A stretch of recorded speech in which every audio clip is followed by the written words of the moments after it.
Perkenalkan saya Dr. Bernard, dokter yang bertugas di IGD pada hari ini. Jadi tadi kita sudah melakukan pemeriksaan awal dan diketahui kalau ibu itu mengalami dehidrasi berat akibat diare berkepanjangan yang ibu alami.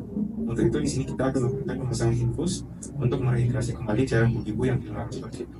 Di sini kita akan menggunakan Regalactat sebagai cairannya dan pada pemasangan nanti mungkin ada sedikit rasa nyeri atau kurang nyaman, juga ada kemungkinan untuk dilakukan penusukan lebih dari 1 kali, serta ada kemungkinan juga akan ada rebesan darah pada penusukan.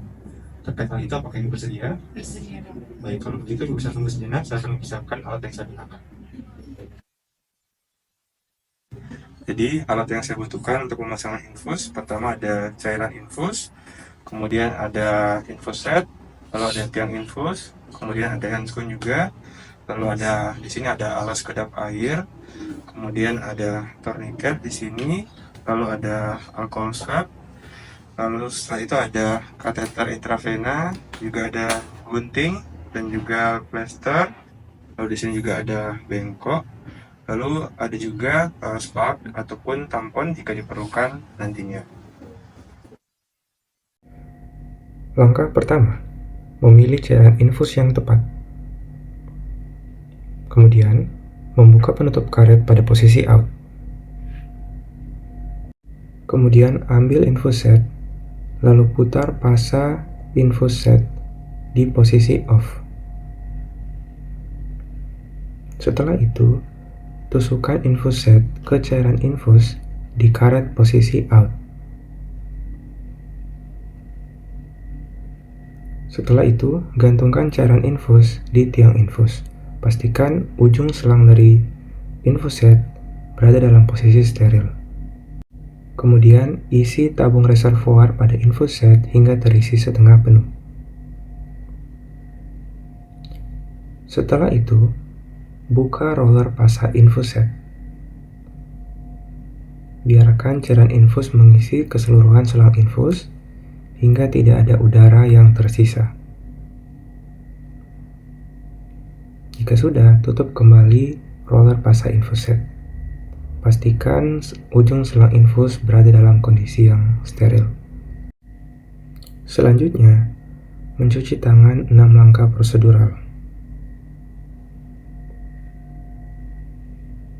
Kemudian, gunakan alat pelindung diri berupa handscoon.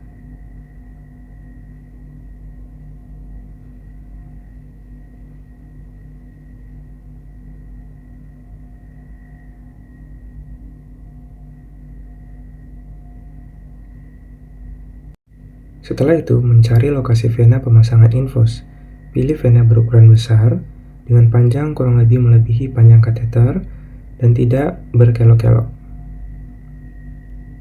Setelah itu, pasang tourniquet kurang lebih 7-10 cm di atas dari lokasi vena yang akan dijadikan tempat pemasangan infus.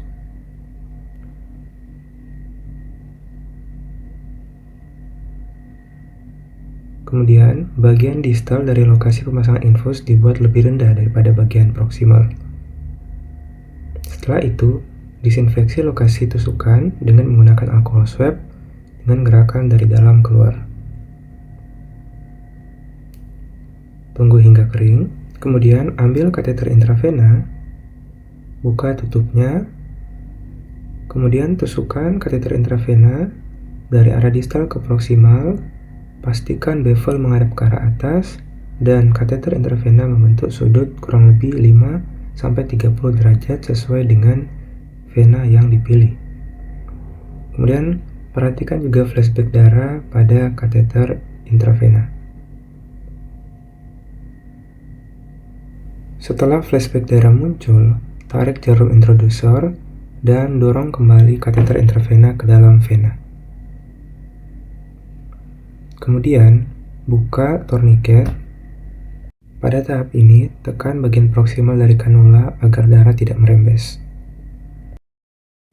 Kemudian sambungkan infus set dengan kateter, pastikan cairan infus menetes dengan baik.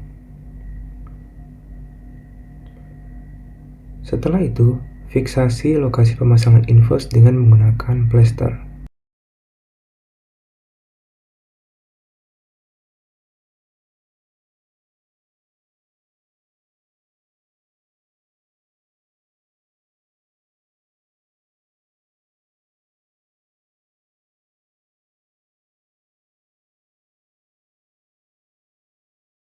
Catat waktu pemasangan infus.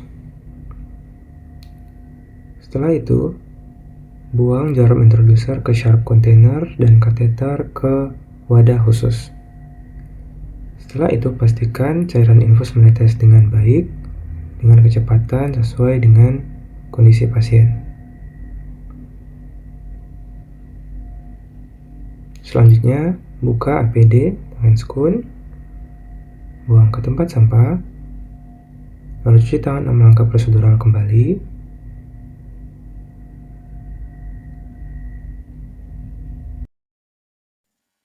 Putri, untuk pemasangan infusnya sudah selesai. Nanti mungkin akan ada sedikit rasa dingin di bagian tangannya, itu mengindikasikan kalau cairannya sudah masuk seperti itu. Di sini juga kita akan melakukan pemantauan untuk tanda-tanda vitalnya secara berkala. Nanti kalau ibu ada rasa tidak nyaman atau nyeri pada lokasi pemasangan infusnya, segera beritahukan kepada kami. Apakah ingin ditanyakan, Bu? Terima kasih.